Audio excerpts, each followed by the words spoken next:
Good morning. We shall discuss the points and guidelines to avail the amnesty for exporters which has been released yesterday. Like and subscribe to the channel and get back for feedback. शुभ महावीर जयंती। परसों हनुमान जयंती है तो हनुमान जयंती की भी शुभकामनाएं आप सबको। शायद video नहीं आएगा एक दो दिन में कोई नया। खैर, कल हमने डिस्कस किया था एक्सपोर्टर्स का एमनेस्टी फॉर एक्सपोर्टर्स। उसके दो प्रोडक्ट्स फॉरेन ट्रेड पॉलिसी जो कि 31 मार्च 2023 को लॉन्च हुआ 4 दिन पहले। उसके तहत दो पार्ट है। जितना ड्यूटी है उतना ही इंटरेस्ट ड्यू, 100% इंटरेस्ट उसका पे करके खत्म, उसके ऊपर का सारा interest waived. Additional customs duty और स्पेशल एडिशनल कस्टम्स ड्यूटी पे कोई इंटरेस्ट नहीं है। तो ये है एमनेस्टी का टाइप। अब इसके जो पैरामीटर्स है वो गवर्नमेंट ने लॉन्च किया है कल। इसके तहत कुछ मेन पॉइंटर्स है।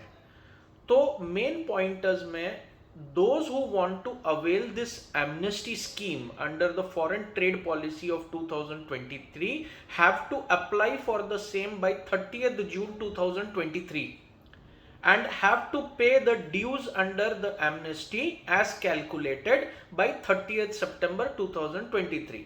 तो पीरियड ऑफ वैलिडिटी क्या है? 1 अप्रैल 2023 से लेके स्कीम वैलिड है 30 सितंबर 2023, पर आपको अप्लाई करना पड़ेगा 30 जून 2023 के अंदर। और ये डिक्लेयर्ड अमाउंट का पेमेंट जो है एमनेस्टी अमाउंट का, वो आपको 30 सितंबर 2023 के अंदर करना है।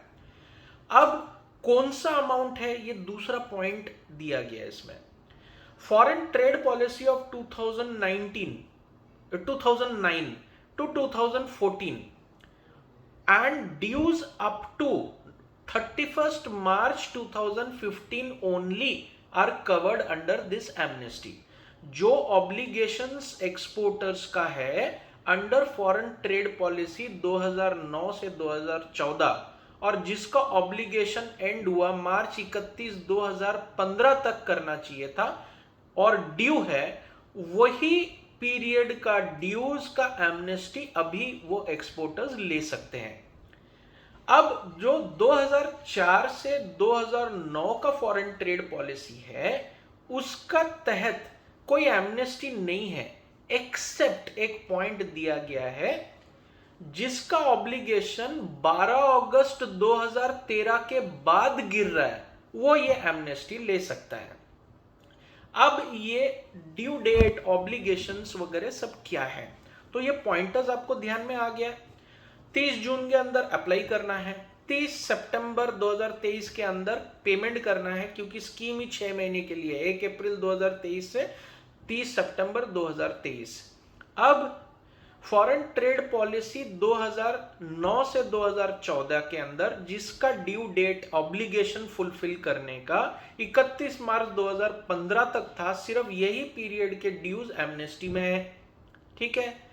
दूसरा, फॉरेन ट्रेड पॉलिसी 2004 से लेके 2009 जिसका ऑब्लिगेशन कंप्लीट करने का ड्यू डेट 12 अगस्त 2013 के बाद गिर रहा है, वो भी ये एमनेस्टी ले सकते हैं। जिन्होंने इस दौरान अभी जैसा ऑलरेडी पूरा इंटरेस्ट सब पे कर चुके हैं मेन ड्यूटी के साथ, वो एलिजिबल नहीं है ये एमनेस्टी में। जो पेमेंट हो गया सो हो गया, you can not avail the amnesty. जिनके ऊपर फ्रॉड के केसेस चल रहे कोई भी डिपार्टमेंट्स में related to customs and duties, drawback, export promotion, credit guarantee में, वो एलिजिबल नहीं है ये एमनेस्टी लेने के लिए।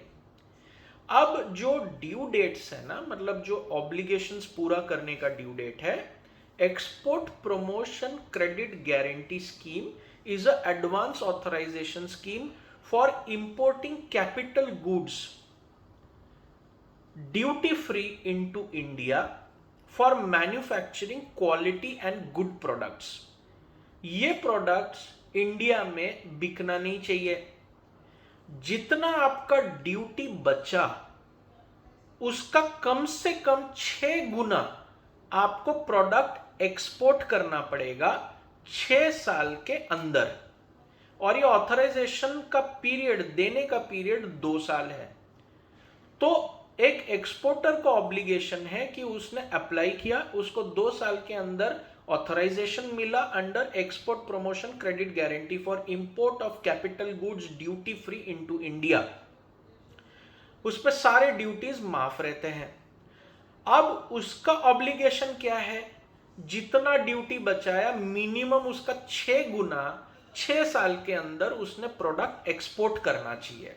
अगर वो पूरा नहीं कर पाता है तो सारा ड्यूटीज प्रोपोर्शनेट, अगर जितना एक्सपोर्ट किया उससे प्रोपोर्शनेट, और जितना नहीं कर पाया तो पूरा ड्यूटीज ये वो एडिशनल ड्यूटी सब पे करना पड़ेगा विथ इंटरेस्ट एंड पेनल्टी।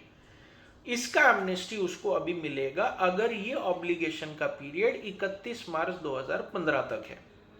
अब एडवांस ऑथराइजेशन मतलब duty free import of inputs, raw materials.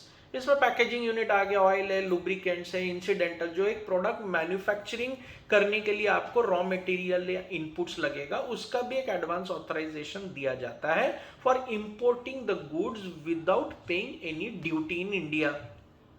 Okay, अब इसका ऑब्लिगेशन है कि 1.5 साल के अंदर गुड्स बना के आपको एक्सपोर्ट करना चाहिए। अगर आप नहीं फुलफिल कर पाए तो आपको पूरा duty with interest and penalty पे करना पड़ेगा। तो ये 2 ऑथराइजेशन है, ईपीसीजी एंड एडवांस ऑथराइजेशन। एक है कैपिटल गुड्स के लिए और एक है इनपुट्स के लिए, रॉ मटेरियल्स के लिए, जिसमें पैकेजिंग यूनिट्स भी है, इंसिडेंटल्स भी है, स्पेयर पार्ट्स भी है, ऑयल है, फ्यूल है, लुब्रिकेंट है, जो जो आपको लगेगा वो आप इंपोर्ट कर सकते हैं ड्यूटी फ्री, वो इसमें कवर्ड है। पर आपको 1.5 साल के अंदर एक्सपोर्ट करना है। और कैपिटल गुड्स में minimum 6 times the value of the entire duty saved value, ठीक है, वैल्यू वाइज 6 साल के अंदर आपको एक्सपोर्ट करना है। तो टाइम लिमिट है 31 मार्च 2015 के अंदर जो ऑब्लिगेशंस है वो अगर पेंडिंग है तो उसका एमनेस्टी अभी आप ले सकते हैं।